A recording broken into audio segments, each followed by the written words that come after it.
Everyone, I'm Rob from the Geelong Jail Museum in Geelong. But today I'm standing in Queen Victoria Park in Beechworth, northeast Victoria. And I'm here to show you something pretty amazing to do with early colonial crime and justice in Victoria. Now I'm standing on this amazing big hunk of granite in the middle of the park here. Now what this was an early cinema in Beechworth.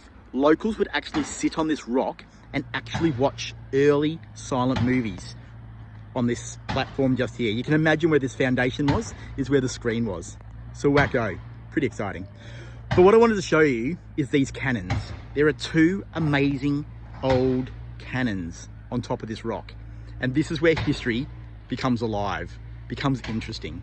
And these cannons are to do with early colonial crime and justice. You see, in Victoria, we had 7 floating prisons, floating hulks, just off Williamstown in Melbourne. Now these 7 boats were originally used to house all types of different prisoners, and it was to do with the massive movement of people coming to find gold on the Victorian gold rush.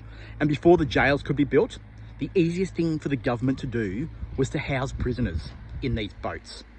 Now these 2 cannons came from one of those prison boats, the Nelson. Now the Nelson has a fantastic history.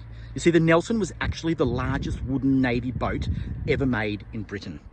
But by the time they finished making it, they had missed the Battle of Waterloo, and they had this incredibly large vessel that they didn't know what to do with.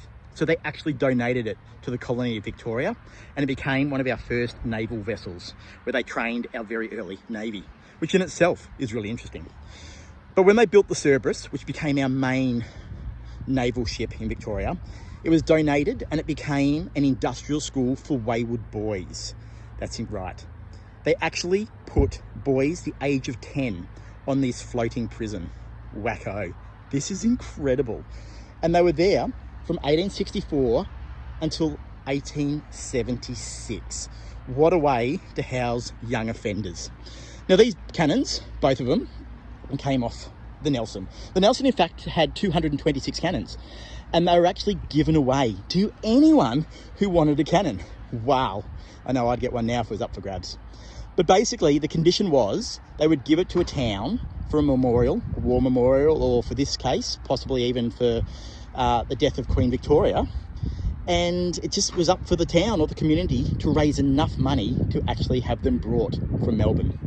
Now, I am in Beechworth, which is easily 300 to 400 kilometres from Williamstown. Wacko. How expensive would it have been to bring these 2 cannons to Beechworth by horse and cart? Wow. Or even get it on top of this rock. Anyway, if you are in Beechworth, drop into the Beechworth jail. It is well worth a visit. And if you love Ned Kelly, even better.